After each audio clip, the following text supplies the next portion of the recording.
Bonjour Yannick, ça fait Salut super Jean-Jacques. plaisir de te voir, ça fait super plaisir que tu sois avec nous encore une fois pour la conférence Inébranlable Évangile 21. Dis-moi, tu as parlé un peu de l'anciennat, du Oui, leadership de l'Église, etc. Peut-être en deux mots, quels sont les grands concepts clés que tu as abordés? on a parlé de comment est-ce qu'on forme des anciens, mais surtout comment on crée une atmosphère, un climat de travail où il y a à la fois un leadership fort, Mhm. donc une direction, on assume notre rôle de diriger l'Église, et en même temps, il y a une vulnérabilité entre nous pour protéger l'Église en ayant de l'intégrité, donc c'est ouvert. Puis comment on établit le rapport ensuite entre ce collège d'anciens-là et une Église qui doit apprendre à faire confiance Ouais. et en même temps qu'il sera consulté, puisqu'on demeure congrégationaliste. Donc, dans notre vision des choses, les anciens sont appelés à donner la direction, mais cette direction, ils ne sont pas seuls à la discerner. Elle est inspirée par l'Église. Oui, ils vont aller vers l'Église, ils vont valider, ils vont discuter avec l'Église pour dire, voici, on pense aller là, qu'est-ce que vous voyez, est-ce que ça va, est-ce qu'on loupe des trucs, comment vous le voyez sur le terrain, comment vous l'expérimentez. Alors, tu es toi-même pasteur Oui, avec un titre qui est peut-être un peu surprenant des fois pour nous, OK. Français. On n'a pas beaucoup l'habitude de mettre des titres derrière Oui, pasteur. oui, oui. Enseignement, vision. Oui, Et ça dit aussi quelque chose de votre façon de fonctionner dans l'anciennat. Vous avez des pasteurs avec des fonctions très particulières. Vous ne faites pas tous la même chose. on fait pas tous la même chose à un certain niveau, puis en même temps, on fait tous la même chose dans le sens qu'on est tous des pasteurs. Mm. Alors, lorsqu'on travaille ensemble, lorsqu'on s'assoit ensemble en réunion, tous ont la même voix au chapitre, personne n'est au-dessus d'un autre. Mm. Mais en même temps, lorsqu'on exerce notre ministère au quotidien ou sur une base hebdomadaire, bien certains d'entre nous vont, par exemple, jamais ils voudraient me confier la louange, tu vois. Ce serait catastrophique. Donc, je suis pas pasteur de louange. Donc tu es en train de dire que grosso modo, vous partagez la même charge avec des dons différents. Oui, oui, avec des dons différents. Et j'oserais dire parfois avec des niveaux de dons différents. Donc, Ouais. tous les anciens sont appelés à l'enseignement.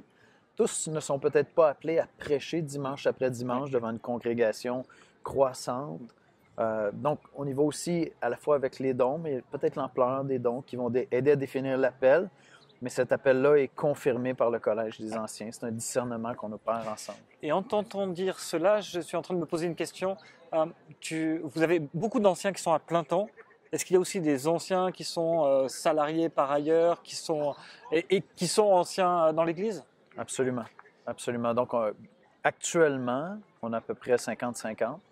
Donc, puisqu'on a une implantation, une réimplantation qui font partie, qui relèvent du même collège d'anciens, on a, je crois, 5 pasteurs rémunérés par l'Église et 5 pasteurs, puisqu'on les présente aussi comme des pasteurs, des anciens, rarement des évêques, mais pour nous, c'est la même chose. Ouais. Et donc, au moins 5 qui ne sont pas rémunérés par l'Église du tout, qui ont un emploi à l'extérieur. Et nous, on a un petit peu la même chose. On est deux à être rémunérés, puis les autres ont un travail extérieur. Et des fois, il y a un petit truc, c'est que on a un peu plus de temps, on discute plus souvent ensemble, et il y a besoin de réaligner, etc. Est-ce que Ouais. vous vivez un peu ces choses-là? Comment vous l'anticipez? On le vit et on le vit, je dirais, avec de plus en plus d'ampleur, avec l'Église qui grandit. Il y a une espèce de spécialisation qui vient avec le fait qu'on est là à temps plein. Les gars le comprennent, mais il y a des conversations à avoir. On doit chercher la face de Dieu pour dire, bon, c'est-à-dire ceux qui ne sont pas rémunérés par l'Église, il y a un moment où ils doivent dire, les gars, on vous fait confiance. Voici le champ de vos responsabilités. On tentera de ne pas s'ingérer. Donc, on est en plein ajustement actuellement, puisqu'on sentait qu'il y avait des trucs qui ne roulaient pas rondement. Il y avait peut-être trop d'approbation à aller chercher sur des trucs qui nous semblaient plutôt mineurs. Alors là, on est en train de préciser l'ensemble du Collège des Anciens, rémunéré ou non par l'Église, sera responsable de confirmer, d'étudier la vision, les grandes questions doctrinales, les questions éthiques, et c'est tout. C'est D'accord. tout ce qu'on fera ensemble. Mais Ouais. les politiques, les développements de ministères, les approbations de projets, tous ces trucs-là relèveront plutôt du staff Rémunérés. pastoral. Ouais. Ça marche. Et donc vous avez un collège d'anciens, est-ce que vous avez aussi des diacres? Est-ce que vous avez un conseil qui réunit diacres et anciens? Ouais. Comment le travail qui est fait par les anciens, qui est pensé, se diffuse ensuite dans l'Église? Alors, on a eu par le passé ce qu'on appelait un conseil d'église. Ça créait un souci chez nous puisque ce conseil-là avait devaient voter, devaient prendre des décisions. Et on se retrouvait avec une espèce de Sénat, je ne sais pas si ça fait sens ici, Oui. une espèce de Sénat qui pouvait finalement bloquer des Renversé projets. ou bloqué. Voilà. Et donc, les diacres en venaient un peu par défaut à se positionner un peu comme des surveillants, tu vois, plutôt que de faire partie du processus de discernement. On a dissous ça il y a plus de 15 ans. Maintenant, les diacres se réunissent avec les anciens, avec même des leaders non diacres ou diaconesses dans l'Église qui ont d'autres charges, plusieurs fois par année, 3-4 fois par année. Et c'est plutôt une conversation qu'on a. On partage les projets, on les écoute, on leur demande s'il y a des trucs qu'on est en train de louper complètement. Et un des pasteurs rémunérés est le pasteur des diacres. Alors lui va plutôt s'assurer qu'on a toujours des diacres en formation, des diaconesses en formation pour les qualifier sur le plan du caractère, mais voir aussi qu'ils sont généralement heureux, qu'ils sentent que la collaboration se fait bien avec les anciens, parce qu'un diacre ou une diaconesse pourrait relever d'un ancien selon le ministère où ils sont impliqués. Mais en même temps, est-ce que ça se passe bien? Alors, on a un pasteur qui supervise, disons, le service, les relations, tout ça, de l'ensemble des diacres diaconesses. Et ça me fait penser à un autre sujet, qui est le sujet de l'autorité des anciens. Jonathan Leeman essaye de discerner différents types d'autorité, notamment l'autorité de commandement, l'autorité de conseil. Comment est-ce que ça joue? Comment tu vois ça dans le conseil d'anciens? Est-ce que c'est un sujet abordé où tout est uniforme? Donc, ta question, c'est au sein du conseil ou dans le rapport entre le conseil et l'Église? Alors, dans le rapport plutôt entre le conseil et l'Église. Oui. On est congrégationaliste, donc à la fin de la journée, pour nous, la congrégation doit absolument donner son Amen. En même temps, la congrégation n'est pas appelée à diriger, à donner la direction. Et ça, je crois que c'est un sujet où on doit enseigner assez régulièrement à l'Église. Une des belles qualités de l'Église, qui est aussi une de ses vulnérabilités, c'est que bien des gens qui n'ont trouvé aucun respect dans la société, aucune écoute, aucune validation, se retrouvent dans l'Église locale, appréciés, aimés. Et donc, parfois, il y a certains défauts qui viennent avec ça, certaines ambitions qui sont peut-être mal placées, il manque de maturité. Et donc, il faut enseigner à l'Église. Selon nous, c'est comme ça qu'on l'expérimente. Régulièrement, dire c'est les anciens qui donnent la direction. Maintenant, si tu as l'impression que Dieu nous appelle quelque part et tu n'es pas sur le collège des anciens, nous voulons absolument t'écouter, t'entendre, parce que Dieu peut nous parler à travers toi comme entre nous. Mais après, on discutera ensemble les anciens, on priera, on étudiera les Écritures, puis on arrivera avec une direction. Qu'on proposera à l'Église. Proposer à l'Église, c'est bien dit. On annonce cette direction, mais on la validera dans le dialogue avec, premièrement, les diacres, les diaconesses, les leaders. Ensuite, avec l'Assemblée. Plus les décisions sont grandes, plus on se donne du temps pour dialoguer avec l'Assemblée. Et donc, interagir. Et généralement, lorsqu'on se présente pour un vote, ça sera quasi unanime, parce que s'il y avait quelque chose qui accrochait, les anciens ont manqué de discernement. En écoutant l'Assemblée, on aura pu ajuster le projet, revoir. Une question qui peut paraître un peu technique. Quand on a une réunion d'anciens, on aborde plein de sujets. Ouais. Quelle est la part de temps que vous accordez à la prière, pour les membres, aux soins les uns des autres, à la formation et à la vision, à la décision? Est-ce que vous avez des règles? Est-ce que vous voyez souvent Ouais, je souris parce que c'est un ajustement constant.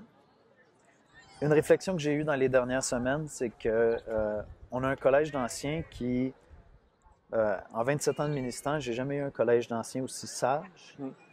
Et ce que je réalise, c'est que ça comporte de grands dangers pour nous.